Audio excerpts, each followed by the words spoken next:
Eh bien bonjour Jeanne. Bonjour. Très content de commencer la saison 2, de lever les yeux de son livre, avec non seulement un bouquin que je n'ai pas complètement lu, mais dont je pense le plus grand bien déjà, et avec une invitée de marque pour venir en parler.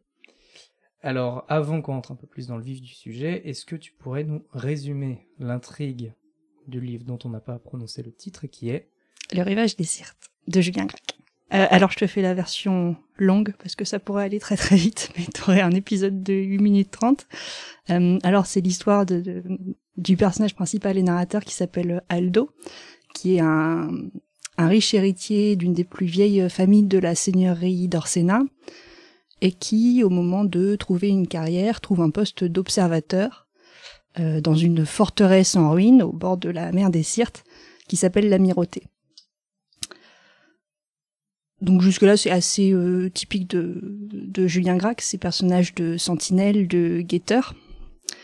Et donc, qu'est-ce qu'Aldo va venir observer à l'Amirauté, ou plutôt ne pas observer, c'est le rivage d'en face, qui est le rivage du Farguestan, pays un peu fabuleux avec lequel Orsena est supposément en guerre depuis 300 ans, guerre qui n'a jamais trouvé d'issue ni politique ni militaire, puisque ce sont Orsena et le Farguestan, deux pays fiers qui ne se sont pas pointés à la table des négociations.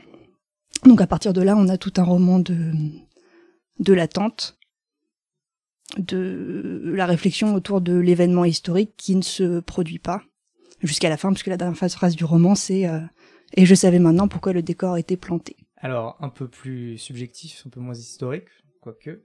À quel âge et comment t'as découvert ce livre ? Alors, j'ai découvert le livre en terminale, donc j'avais 17 ans. Et je l'ai découvert parce qu'à l'époque, je lisais beaucoup, et j'aimais surtout les descriptions.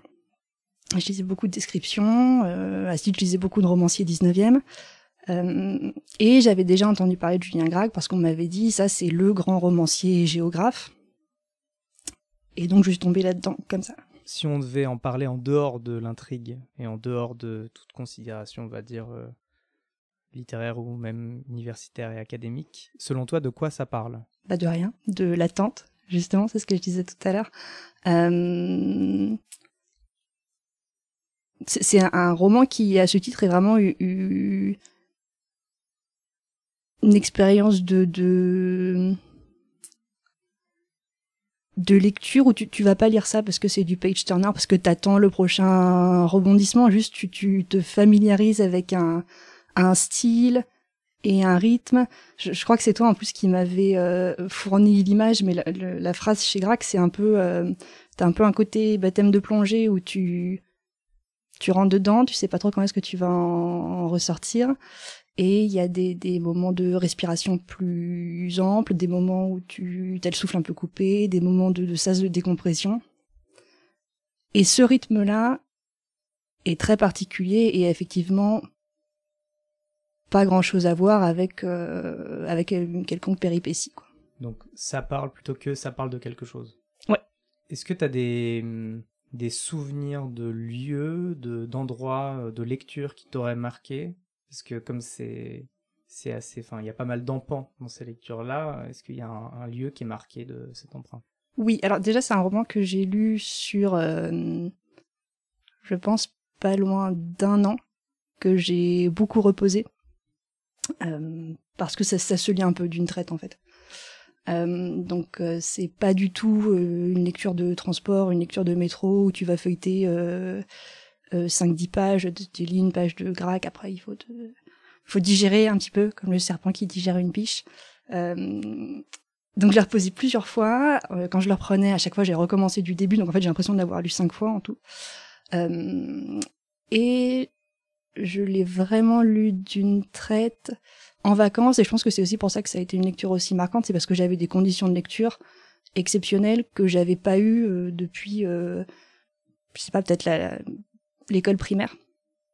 Dans le sens où c'est un roman que j'ai lu dans mon lit. Vraiment, je passais des heures et des heures dans mon lit à lire ça parce que j'arrivais pas à le poursuivre autrement. Donc presque cet état de latence qu'avaient déjà un peu les personnages qui Ouais, alors j'espère pas jusque-là, parce que là, c'est une ambiance un peu fin de civilisation, paludéenne, dans les marais, les landes, les lagunes et tout, mais il y avait ce côté un petit peu oisif, ouais, on peut dire. Et c'est le croisement des deux, de ce rythme-là, un peu particulier par rapport à une lecture habituelle, plus ces conditions-là, qu'on fait que c'est une lecture qui est rentrée dans le panthéon des lectures marquantes. Je pense, oui, parce que c'est vrai que par conséquent, il y avait ce côté très exigeant aussi de la lecture, où mine de rien, t'es un peu fier d'avoir réussi à boulotter ça. Ouais. Et pourquoi tu as décidé de choisir cette lecture-là aujourd'hui comme lecture marquante plutôt qu'une autre? Parce que j'en ai des souvenirs de lecture, d'exercice de lecture très forts, parce que c'est un roman ensuite qui m'a beaucoup suivi, qui a été, je pense, un petit peu mon point d'entrée dans les littératures du XXe, qui a été un petit peu ma spécialisation dans mes études par la suite. Donc ça m'a ouvert aussi tout un univers intellectuel via notamment les commentateurs de Gracq, dont Michel Murat, parce que je pouvais pas ne pas en parler.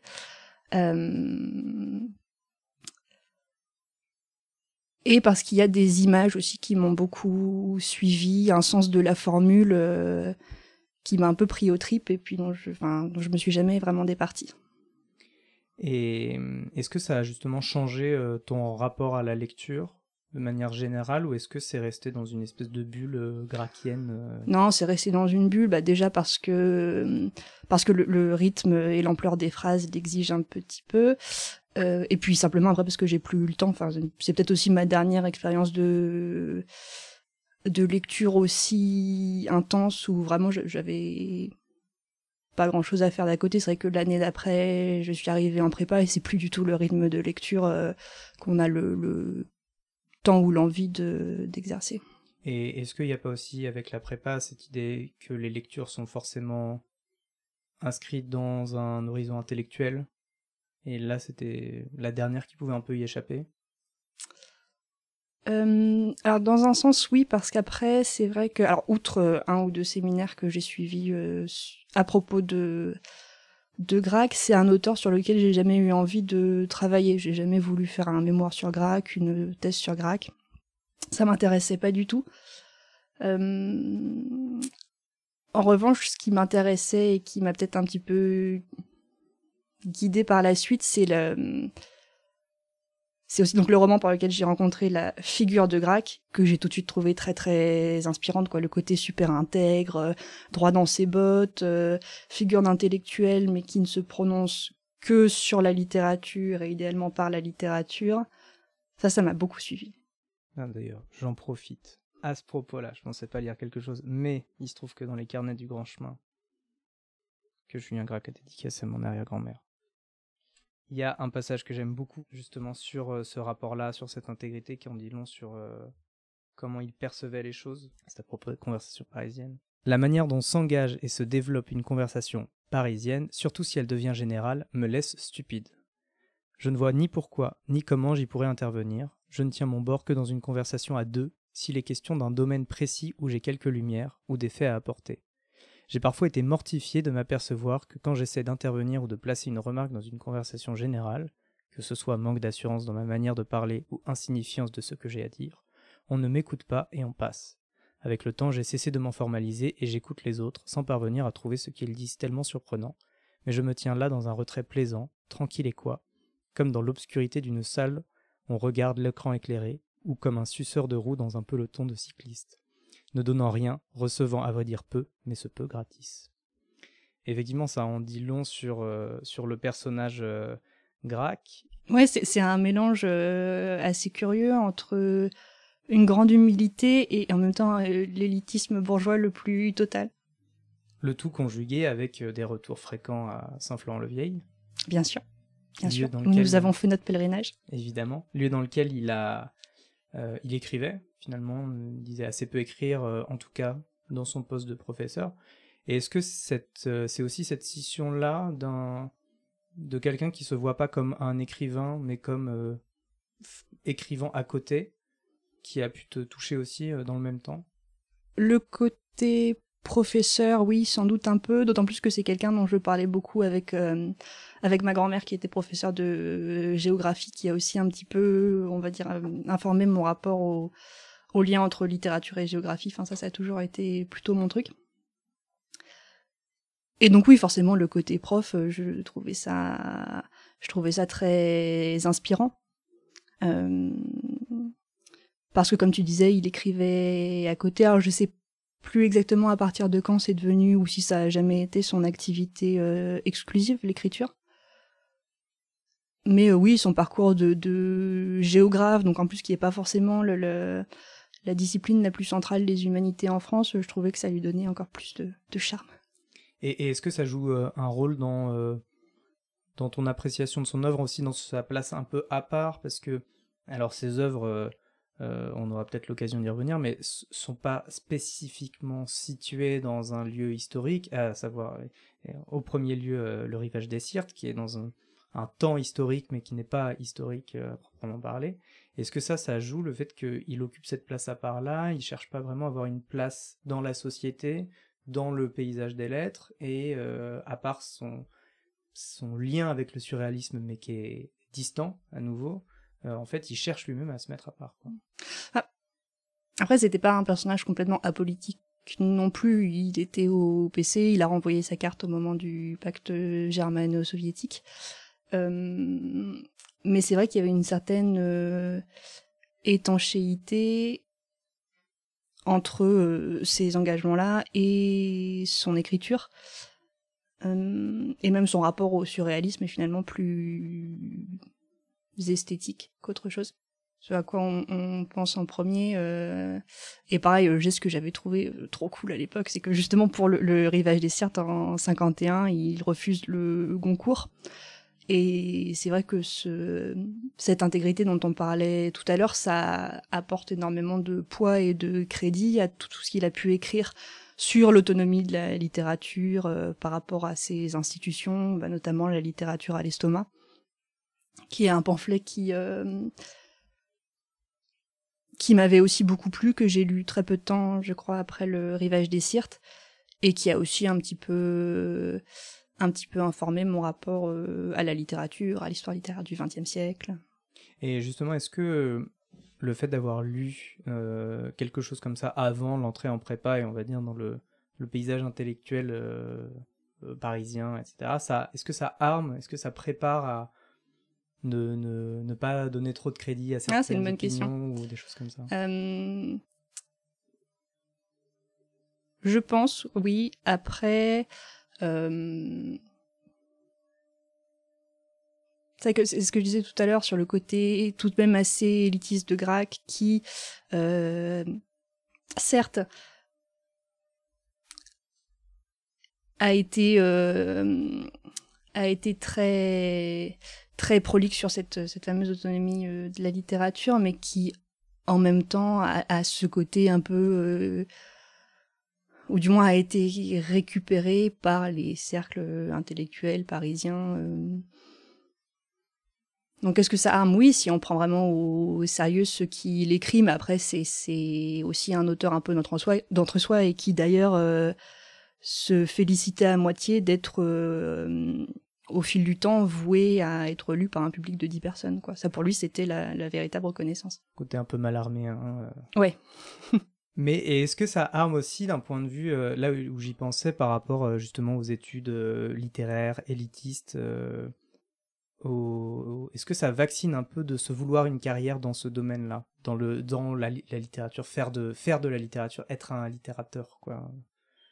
À titre personnel, oui, ça m'a complètement vaccinée. Déjà parce que je me dis j'écrirai jamais comme ça, alors ça sert à rien. Et deuxièmement, c'est vrai que ça aiguise un regard un peu critique sur ces milieux-là. Mais oui, maintenant que tu le dis, c'est pas impossible que la lecture de Gracq et la grande admiration que j'ai pour sa personne, qui je pense d'ailleurs l'aurait dégoûté parce que lui justement était anti-starification de l'écrivain, etc., a sans doute joué un peu dans ce sens. Parce que tu avais un peu écrit, ou t'avais comme tout un chacun qui est en elle écrit un peu, et Je crois pas. Je crois que ma dernière tentative d'écriture, ça remonte au CE2. Mais après, ça a vraiment jamais été trop mon truc. J'aimais bien commenter, maintenant j'aime bien traduire. Mais le travail de toute première main sur le texte, ça m'a jamais trop inspiré. Et puis en plus, t'as touché trop vite à quelque chose de formellement parfait. Oui, peut-être. Trop parfait, hein. Parfois on l'a aussi un peu...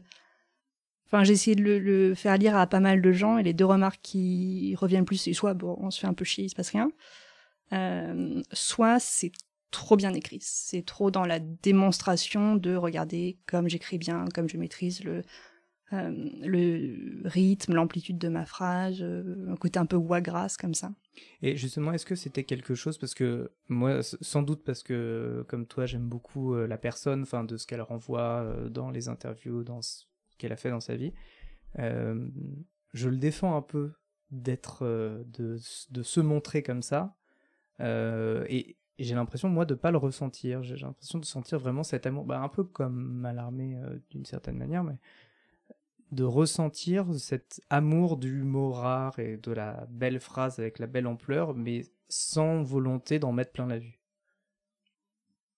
Je sais pas si c'est quelque chose que tu partages, ou alors si t'aurais des... Oui, je suis plutôt d'accord avec ça, d'autant plus que je trouve que ça sent un petit peu dans ces tics de langage, où là tu sens qu'ils visent pas nécessairement à la perfection stylistique, parce que t'as quand même pas mal de répétitions, et il y a des formules, tu sens qu'il y tient, quoi, certains termes, les choses frangent toujours d'autres choses, les choses sont toujours fauves dans la nuit noire, et tu sens qu'il est attaché comme ça à des petites formulations, et je trouve ça vraiment très touchant. Alors c'est encore plus patent dans vraiment les œuvres de jeunesse, le château d'Argol, mais je trouve que dans le rivage, ça se sent encore un peu. Notamment la pratique du soulignement via l'italique.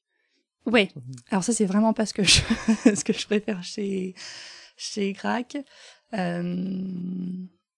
vrai que ça m'a un peu moins agacé dans le rivage des Sirtes. Ouais, c'est ce côté focalisation sur un mot qui a un côté un peu clignotant comme ça, quoi. Parfois je trouve... Affiliation un peu trop assumée au surréalisme. Ouais, un peu trop breton. Eh bien justement, parlons un peu de Michel Murat, puisqu'on en a l'occasion, avant de rentrer un peu plus en avant dans un extrait du texte. Moi, c'est quasiment comme ça que je t'ai connu, en tout cas en même temps, avec ce professeur-là. Dans quelle mesure il a joué un rôle de soulignement de ton affection pour Gracq, dans le sens où il aurait joué un rôle de passeur, ou alors il a accompagné...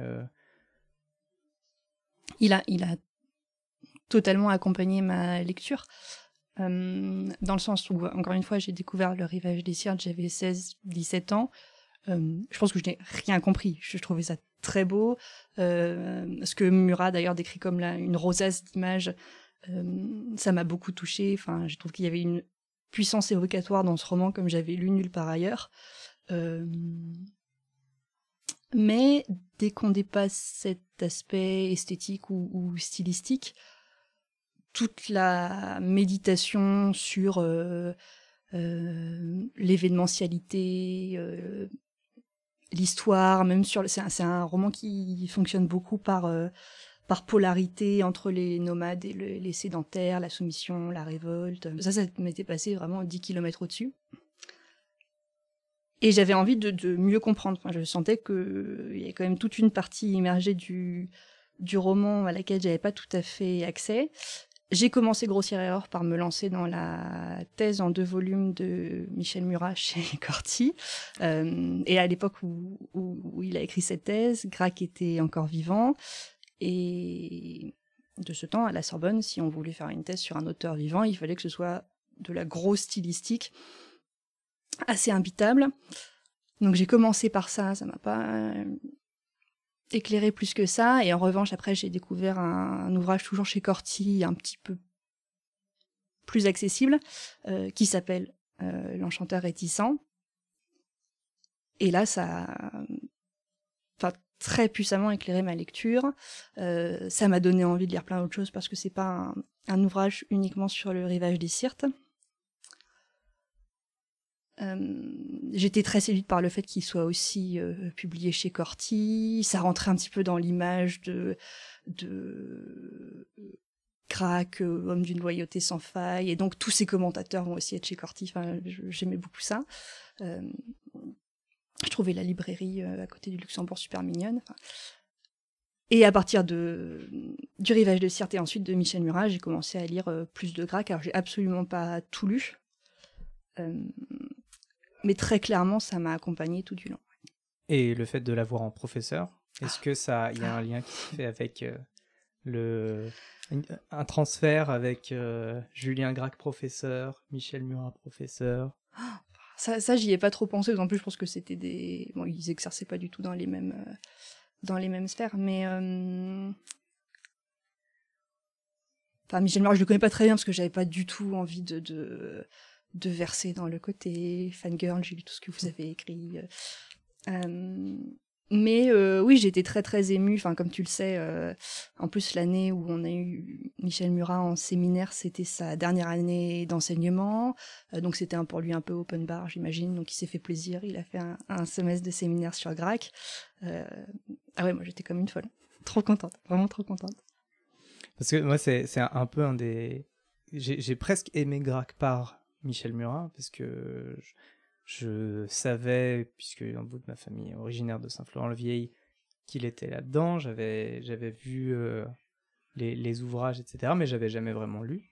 Et c'est avec Michel Murat et sa manière qu'il avait littéralement de caresser les textes de Julien Gracq. On sentait une affection très profonde, non seulement pour le commentaire, mais simplement pour le simple... Enfin, il était...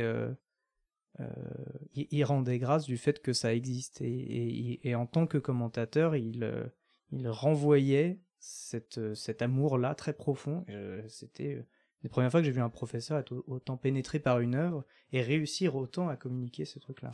Oui, mais c'est, sans vouloir diminuer évidemment les immenses qualités de Michel Murat, mais j'ai l'impression que c'est un rapport que beaucoup de commentateurs de Gracq ont à sa personne, parce que finalement ça avait l'air d'être quelqu'un alors peut-être que je le fantasme, hein, mais d'assez accessible. Et très souvent dans les ouvrages de commentaires de Gracq, tu as un petit chapitre, au fait, je vais vous raconter mon dernier dîner avec Gracq. Tu sens qu'il a... Alors je sais pas si c'est le côté professeur, mais qui partageait très facilement autour de son œuvre, quoi. Oui, le fait qu'une fois qu'il a considéré que son œuvre était achevée, accompagner toutes les thèses qui se présentaient à lui, ou tous les travaux de recherche qui se présentaient à lui.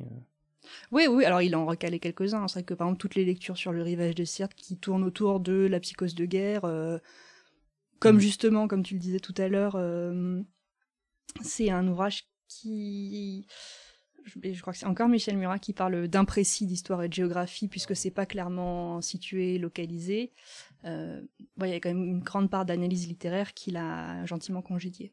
J'ai fait des petites recherches avant, il s'agit d'Antoine Blondin qui a parlé d'imprécis. My bad. C'est Julien Gracq qui le mentionne dans un entretien. Et pour ce qui est de l'accessibilité, je peux qu'en témoigner, puisqu'il y a la nièce de mon grand-père, qui vivait à Saint-Florent-le-Vieil aussi, qui venait en vacances et qui avait commenté un texte de Julien Gracq au lycée, et qui a donc été accompagné de Julien Gracq pour commenter son texte. Waouh. Bon, après, mon grand-oncle était son médecin, donc peut-être qu'il s'est pas senti de refuser.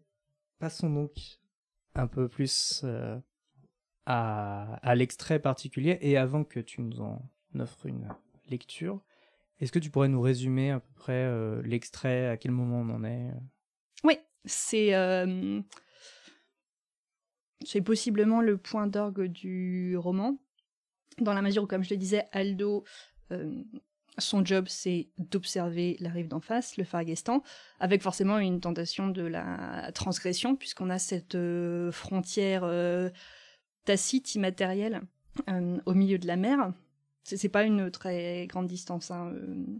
L'Amirauté et le Farguestan, je crois que ça a été estimé, je ne sais pas comment, je ne sais plus par qui, mais à la distance Marseille-Tunis.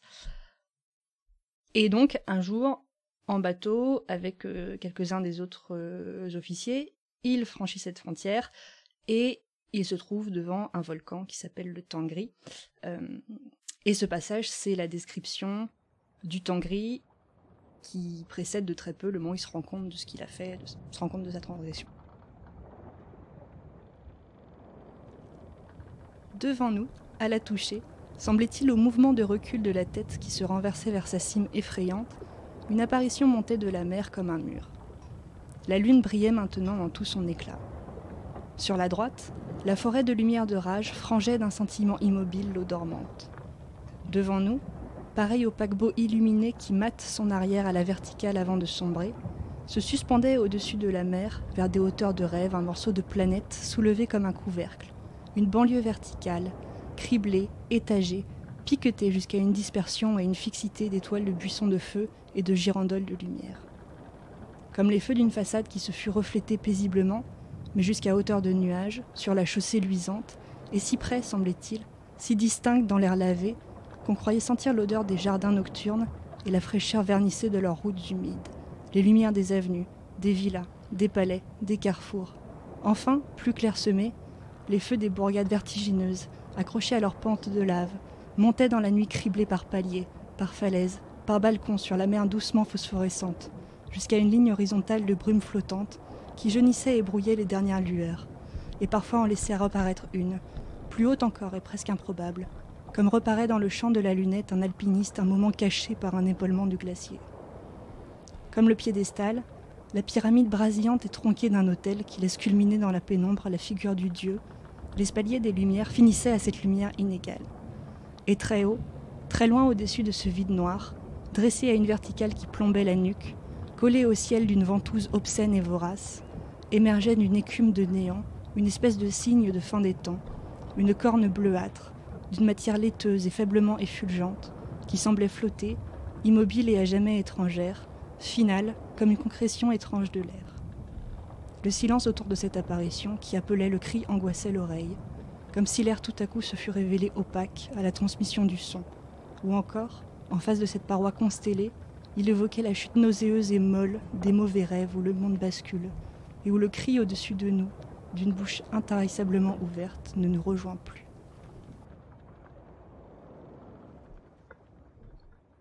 C'est pas comme ça tout le temps. Et quel extrait!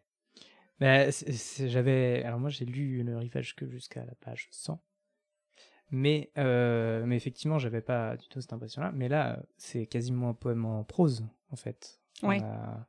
On est sur quelque chose de justement de très statique presque, et en même temps il y a quelque chose qui se produit.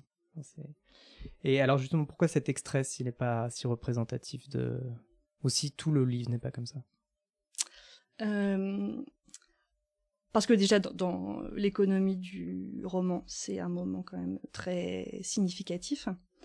Et deuxièmement, puisque je trouve qu'en termes de réseau d'images, c'est pour le coup assez représentatif de ce qui m'a séduit, dans la mesure où c'est sans cesse inattendu. Moi, c'est ça qui m'avait énormément plu, c'est le grand écart constant entre ce qu'il décrit, comment est-ce qu'il le décrit, avec des images qu'on n'attend pas. Je me rappelle d'un autre passage, par exemple, où il parle d'un des officiers qui passe la main au-dessus de ses instruments de navigation, d'abord comme un pianiste, au-dessus des touches d'un piano, et puis après il fait retour sur cette image, il dit en fait non, pas comme un pianiste, plutôt comme un chirurgien au-dessus de ses linges. Et cet autre passage, je le trouvais assez représentatif de mon expérience de lecture, dans la mesure où c'est toujours des comparaisons auxquelles tu vas pas t'attendre, mais en même temps tu te dis ah ouais, c'est exactement ça, je vois vraiment ce qu'il veut dire.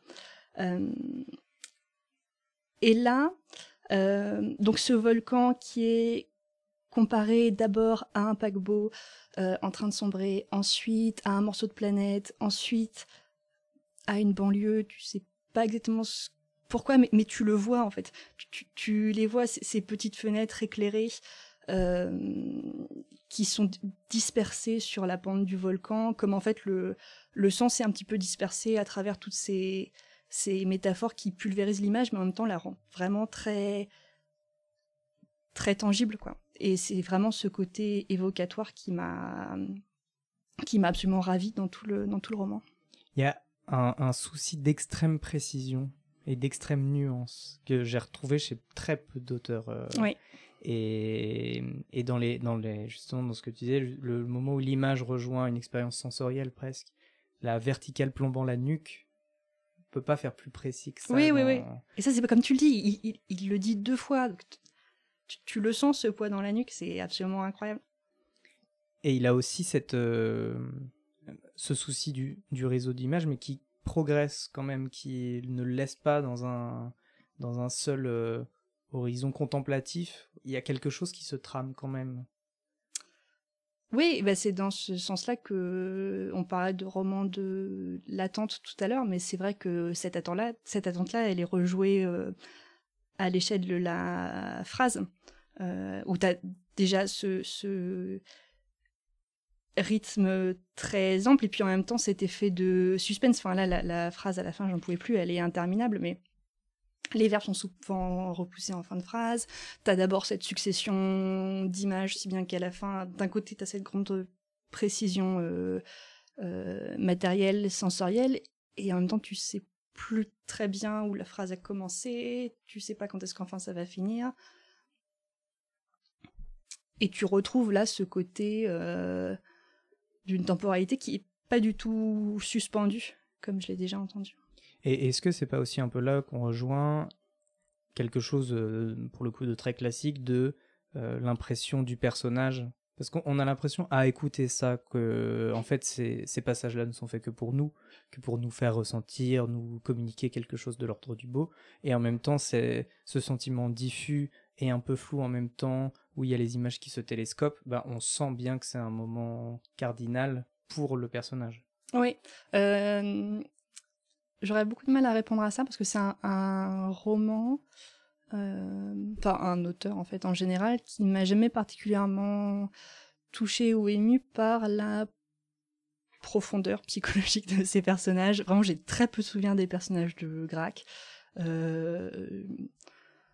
À part peut-être un personnage dans Le Rivage des Sirtes qui s'appelle Vanessa, dont Aldo va tomber amoureux, qui est la princesse de Maremma, qui est cette espèce de Venise croulante, nourrie de l'imaginaire de la décadence qui a souvent été associée à Venise au XIXe siècle. Bon, ce personnage-là est assez marquant. Autrement, les personnages et par extension les dialogues, par exemple, c'est vraiment pas ce qui m'a... Enfin, j'en garde très très peu de souvenirs en fait. Lui-même avouait ne pas faire preuve de réalisme dans ce sens où il aimait situer les personnages dans leur solitude. Et que donc ils n'interagissaient pas, et qu'au contraire, il leur associait plus volontairement des lieux plutôt qu'un... Ouais. Oui, ça se sent. Mais c'est pour ça que je disais plus qu'un personnage marquant, dans le sens où très souvent on est du point de vue quand même du personnage. Alors, à part dans Un beau ténébreux où c'est un autre personnage qui est plus marquant, mais le personnage narrateur est jaloux un peu. Donc, mais il y a quand même, je trouve sur ça quelque chose dans l'ordre où il y a un sentiment d'identification, pas forcément à un personnage en particulier, mais au moment de lecture et à justement cette plongée-là, on est invité du fait de l'ampleur de la phrase à se sentir concerné, quoi. Oui, et puis ces images, c'est des références à des réalités quotidiennes, quoi. Je pense à d'autres passages, ça je crois que c'est dans le dernier là qui est sorti il y a peut-être 2 ans, Nœud de vie, où il parle des vaches dans les prairies qui sont comme une lessive. Ça aussi, ça m'avait vachement marqué. Tu le vois, tu le sens. Et de ce côté-là, t'as une identification très forte, mais qui se fait effectivement plus par la métaphore que par la profondeur des personnages. On en revient à une grande tradition de cette émission qui revient dès le premier épisode de la saison 2, à savoir citer Boileau et sa définition du sublime, savoir que ça n'est pas seulement quelque chose de nouveau, mais quelque chose que tout le monde partage et qui est dit justement. Bah oui, ça s'applique très bien. Donc, Julien Gracq est objectivement sublime. Mais aussi, et c'est en ça que j'avais une interrogation sur... Quand on entend un passage pareil, on dit jamais je pourrais lire ça. comment on lit grec et comment on conseille de lire grec? Je sais pas si je suis la bonne personne à qui demander parce que j'ai jamais trop réussi à faire lire grec. Enfin, je pense que vraiment 80% des personnes à qui je l'ai recommandé m'ont abandonné en cours de route. Non, il faut des gens très proches qui te font confiance, à qui tu dis vas-y les yeux fermés, c'est bien, je te promets. Vanter les qualités objectives littéraires de Gracq, c'est dire tu peux pas dire aux gens ferme-toi pendant une semaine et lis ça sans faire autre chose parce que c'est comme ça que ça se lit. Non, je pense qu'en général les gens qui s'y sont intéressés, c'est aussi pour la figure de Gracq dans la vie intellectuelle française. Ça, je pense que ça séduit quand même pas mal de monde.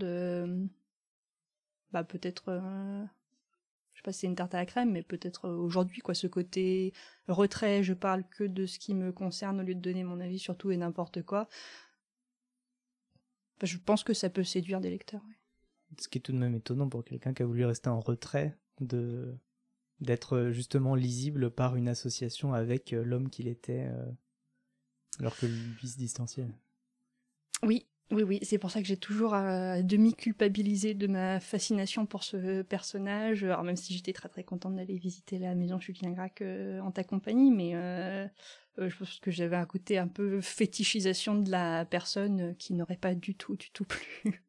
Sauf que le pèlerinage permet justement de se rendre compte de ça, puisque on dit maison Julien Gracq, en fait nous avons visité le grenier à sel reconverti en bibliothèque et en salle des cartes, et que sa maison, à proprement parler, est une résidence d'artiste.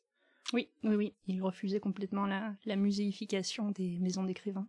Voilà, et le seul parcours, pour le coup, vraiment de pèlerinage, ça va être la promenade Julien Gracq qui se fait sur les rives qui bordent Saint-Florent-le-Vieil avec un lieu, finalement. Et ça aurait peut-être ma question pour essayer de boucler la boucle sur cet extrait-là, et en général, à quel lieu, toi, tu l'associerais, ce passage-là, ou alors le rivage des Sirtes en général? Est-ce que tu as un lieu qui te vient? Dans rapport à la diégèse ou moi, mon expérience dans ton de lecture, imaginaire à toi, on va dire, on va généraliser la question. Dans mon imaginaire à moi. Oui, et puis ça... En plus, ça recoupe pas mal l'endroit où je l'ai lu, qui était en Irlande. Et curieusement, c'est alors ça s'appelle le rivage des Sirtes, mais je crois que les paysages qui m'ont le plus marqué, c'est les paysages de landes, de ruines, de cimetières, etc. Et de lire ça, en plus c'était en mars, il faisait vraiment un temps de merde. De lire ça dans mon lit en Irlande, je pense qu'il y a une espèce peut-être de superposition entre les deux. C'est souvent en plus dans le rivage des Sirtes des paysages très très gris. Donc je dirais que ça se rejoint un petit peu. Quand on l'interrogeait, alors plutôt vers la fin de sa vie, ou on va dire un peu après son œuvre, sur ce qu'il pensait de la littérature contemporaine, ou que lisait-il actuellement, etc. Et que la dernière grande impression qu'il avait eue en lisant, c'était en lisant Le Seigneur des Anneaux. Ouais. Ça me dit quelque chose. Oui, ça m'étonne pas tant que ça. Et il en parle dans Notre vie, de ça. Et est-ce que toi, ce serait un lien que tu ferais? Je ne sais pas si tu as beaucoup lu, ou en tout cas, parce que en termes d'imaginaire, voilà, des choses comme ça, des landes, des ruines, il y a quelque chose qui se produit. Ah oui, complètement. Mais alors, pas tout à fait étonnée qu'ils disent ça, et en même temps, donc moi j'adore Le Seigneur des Anneaux. Quand tu m'avais proposé le podcast, j'avais hésité à le faire sur Tolkien, mais c'était déjà pris. Donc très contente que cette connexion que j'ai fait entre les deux soit pas juste le fruit de mon imagination. Mais oui, dans le côté pays fabuleux, le Fargestan, finalement on n'en sait rien, c'est un support de projection, de paysages imaginaires. Je trouve que dans l'onomastique, il y a aussi peut-être un petit peu un lien à faire dans la mesure où... Bon, alors Tolkien, c'est peut-être plus facile à resituer dans une espèce d'histoire au long cours de la Grande-Bretagne, mais chez Grac, t'as vraiment ce mélange d'influences où pour le Fargestan, il va se nourrir de noms qui rappellent les limites de la barbarie romanisée, hellénisée. Il y a déjà d'ailleurs un très bon article de Michel Murat qui retrace l'étymologie de l'onomastique, mais oui, là-dessus, j'ai clairement retrouvé, alors pas une ascendance directe, hein, mais ça m'a beaucoup rappelé la puissance évocatoire de Tolkien et la manière dont ça convoque un imaginaire. Une autre chose que Tolkien et Grac partagent, c'est la traduction, puisque Grac a été très traduit. Et notamment dans la bibliothèque Julien Gracq, il y avait un volume en japonais. Toi qui as un rapport particulier à la traduction, est-ce que ça te semble logique qu'on traduise Gracq? Est-ce que ça se traduit Gracq? Si on est très courageux, oui. Alors j'ai évidemment jamais traduit Gracq, puisque même en anglais j'ai clairement pas le niveau. Je pense que du fait de cette imprécision, c'est finalement un roman qui s'exporte assez bien. Je connais pas très bien l'histoire de la réception de Gracq en dehors de la France, mais... Parce qu'il y a quand même cette recherche du mot rare, extrêmement rare, là, dans l'extrait que tu as lu, mais il y a des mots dont j'imagine le sens, mais dont je ne connaissais pas la définition exacte. Oui, mais ça, finalement, je pense pas que ce soit le plus difficile à traduire. Un vocabulaire un peu coruscant, un peu précieux, je pense que tu trouves des correspondances sans trop de soucis. Après, en termes de ce que ça va venir convoquer comme image, là forcément quand tu traduis, alors pour prendre l'exemple anglais, tu fais pas du tout appel aux mêmes encyclopédies. Par exemple, je crois que la traduction du titre en anglais c'est The Opposite Shore. Donc c'est juste la rive d'en face, ils reprennent pas du tout le terme de Sirte qui pour nous charrie quand même pas mal de choses, même si c'est très très difficile de localiser à quoi est-ce que ça fait référence précisément, mais en tout cas là la référence a été évacuée du titre anglais. Il y a aussi la question du souffle, du rythme, justement dans comment retranscrire. Bon, après c'est œuvre d'artiste. Mais... Ouais, après ça c'est des questions de théorie de la traduction. Qu'est-ce que tu traduis quand tu traduis? Est-ce que tu traduis une langue? Est-ce que tu traduis un texte? Est-ce que tu traduis un auteur? C'est certain. Est-ce qu'il y a quelque chose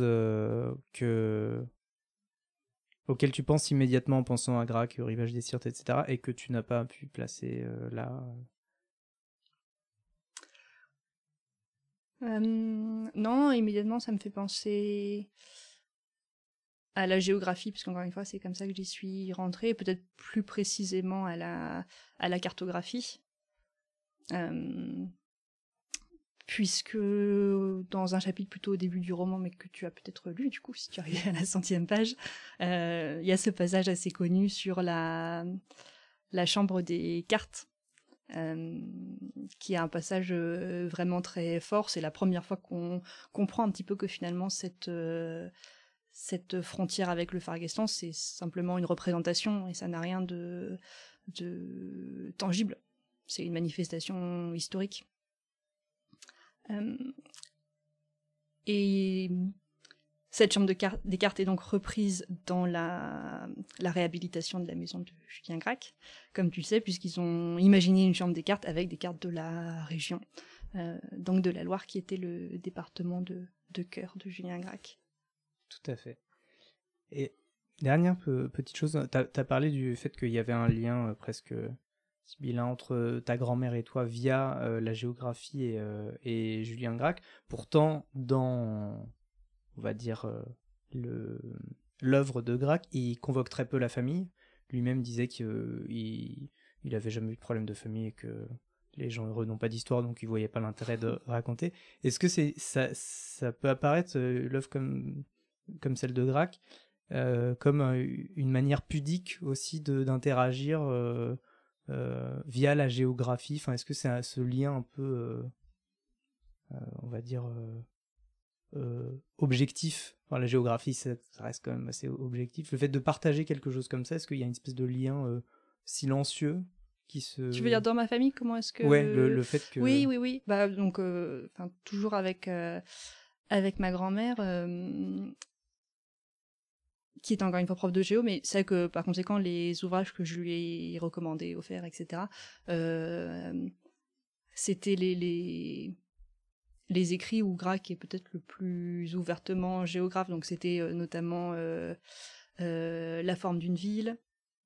Voilà, il a écrit 2 ouvrages sur la géographie urbaine, je crois qu'il y en a un sur Nantes et un sur Rome.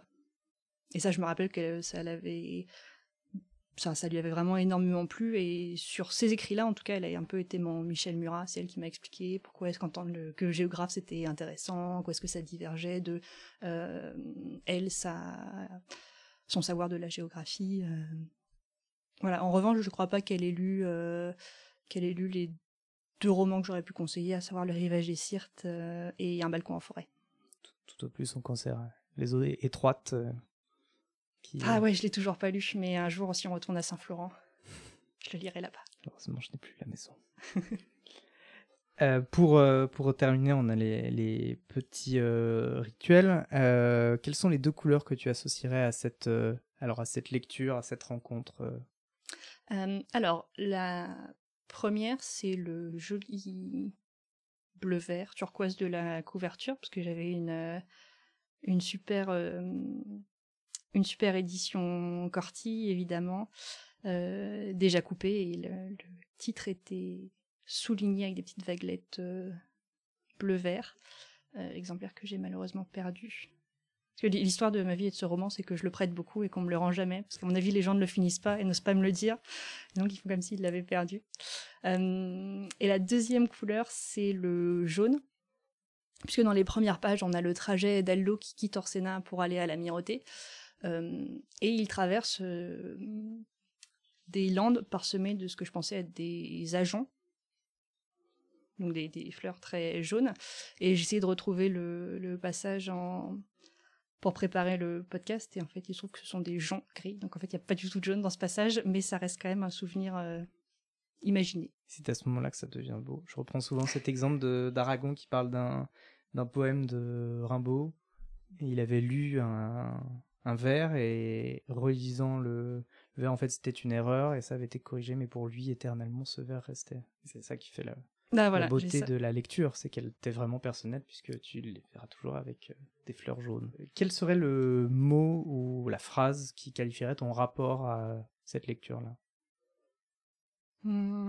Au risque de me répéter, géographie. Géographique lecture. Et pour terminer et sortir un peu plus de Je suis un Grac, ou peut-être pas, quelle est ta lecture du moment? En ce moment, je lis, je crois que c'est le premier roman de Jay McInerney, qui est un auteur américain qui faisait partie du Brat Pack avec notamment Bret Easton Ellis et Donna Tartt. Et c'est un roman assez court qui s'appelle, si je me trompe pas, Bright Lights, Big City. Et c'est un roman qui est écrit à la 2e personne du singulier. Et on sous-estime vraiment le potentiel comique de la 2e personne du singulier. Mais ça crée une espèce à la fois de distance et de dialogue de soi à soi qui est très vitriolé, un peu à la BoJack Horseman. Et c'est très réussi, c'est très drôle. Bah écoute, ça me donne envie. J'avais beaucoup aimé dans Histoire de ta bêtise, cette adresse-là. Dans la modification aussi, il y avait ça. Eh bien, je crois que ce sera tout. Bisous. Merci beaucoup d'ouvrir cette saison et d'être venu parler du Rivage des Syrtes avant de repartir on the other shore. Et puis à nos auditeurs et auditrices, dans 2 semaines. Bien, Grac, je voudrais que nous parlions maintenant du Rivage des Syrtes, qui est le 3e roman paru de vous et qui vous a valu un prix Goncourt que vous avez refusé. Je voudrais parler de ce livre parce que pour la première fois, peut-être, dans ce livre, apparaissent des considérations historiques. Les 2 autres livres étaient beaucoup plus déchargés de tout contexte. L'histoire, c'est mon métier. je l'enseigne, c'est une chose qui m'intéresse beaucoup. Et il est assez normal que ces préoccupations qui sont professionnelles et puis qui sont aussi une question de goût, d'inclination, soient apparues dans un livre. C'est plutôt le sentiment de l'histoire, en fait, je dirais, qui joue un rôle important plutôt que l'histoire. Car bien que le livre soit plongé, enfin, dans l'histoire, à mon sens, il n'est pas daté, il ne se situe pas à une époque précise. C'était plutôt, je dirais, un fragment d'histoire désincarné. Les mots ne s'accouplent pas très facilement, histoire est désincarnée. Et pourtant, c'était un peu ça. Et où, cependant, j'aurais aimé qu'il ressorte une espèce de sentiment fondamental de l'écoulement de l'histoire, ou plutôt de la direction. À cette époque, Antoine Blondin faisait une chronique, je crois, de critique dans un hebdomadaire. Et il avait intitulé son article de manière assez spirituelle et assez juste. Il disait que j'avais voulu faire un imprécis d'histoire et de géographie à l'usage des civilisations rêveuses. C'est assez joli, mais c'est assez juste. Il s'agissait, oui, d'un fragment un peu désincarné, mais à travers lequel on pouvait lire tout de même un peu, si vous voulez, comme à travers une grille, comme ça, quantité d'événements qui pouvaient apparaître en transparence. Et au fond, on est tout de même, je crois, très marqué par l'époque où on a vécu. Mes livres ne sont pas très datés en général, mais enfin, j'appartiens à mon époque et de m'influence de toutes les façons. Il y a eu certainement une époque là qui m'a beaucoup marqué, c'était la fin pratiquement de la jeunesse, entre 23 et 30 ans, disons, qui est l'époque, en somme, de la montée de la catastrophe hitlérienne, enfin, ça se situe entre 1933 et 40. Tout de même, j'ai un souvenir extrêmement précis de cette époque et de quelque chose qui était en route. Ce souvenir de la guerre de 39-40 et de ce qui a précédé est certainement fondamental dans le projet de ce livre. Il y avait beaucoup de choses qui m'intéressaient aussi en dehors de ce sentiment, enfin ce sentiment du mouvement vers la catastrophe. Il y avait certainement aussi quelque chose qui était perceptible alors entre 33 et 40, c'est l'impression que, si vous voulez, ce mouvement n'est pas fatal, mais assez curieusement, d'une certaine manière, tout le monde y collabore à partir d'un certain moment, ceux qui sont pour et ceux qui auraient toutes les raisons en fait de s'y opposer. Si on regarde les choses après coup, on s'aperçoit dans cette période d'avant la guerre, au fond, tous les mouvements des adversaires de Hitler ont préparé la voie, ouvert le chemin et finalement, en somme, se sont conjugués pour faciliter l'arrivée de ces événements. On retrouve ça d'ailleurs dans d'autres périodes. Il y a une phrase de Trotsky, je crois que c'est dans l'histoire de la Révolution russe, qui m'a assez frappé. Il parlait des tentatives de l'aristocratie russe juste avant la Révolution de 1917 pour essayer de détourner le cours des événements en écartant Nicolas II et Raspoutine. Et alors il dit, je crois à peu près ceci, dans une grossesse, à partir d'un certain moment, l'accouchement n'est pas moins nécessaire pour l'organe maternel que pour son fruit, je crois. Il dit quelque chose de genre. Et en effet, il veut dire par là que les mouvements instinctifs de ces gens, qui auraient toutes les raisons de s'opposer à l'événement, finalement y collaborent et finissent par le hâter. Maintenant, alors, il est bien évident que dans le livre, et ça on a pu le reprocher, mais c'est un reproche que j'encourais délibérément, il n'est pas du tout question de toutes les causalités beaucoup plus solides, évidemment, historiques, économiques et autres, qui, bien entendu, m'apparaissent toujours fondamentales. Mais enfin, ça n'était pas du tout pour moi le sujet. Le sujet, c'était plutôt cette espèce de courant étrange qui pousse à un certain moment une masse humaine vers un événement désiré ou redouté tout aussi bien, à partir du moment où il se produit une certaine accélération. C'est de ça qu'il est souvent question, enfin pour une bonne part dans le livre.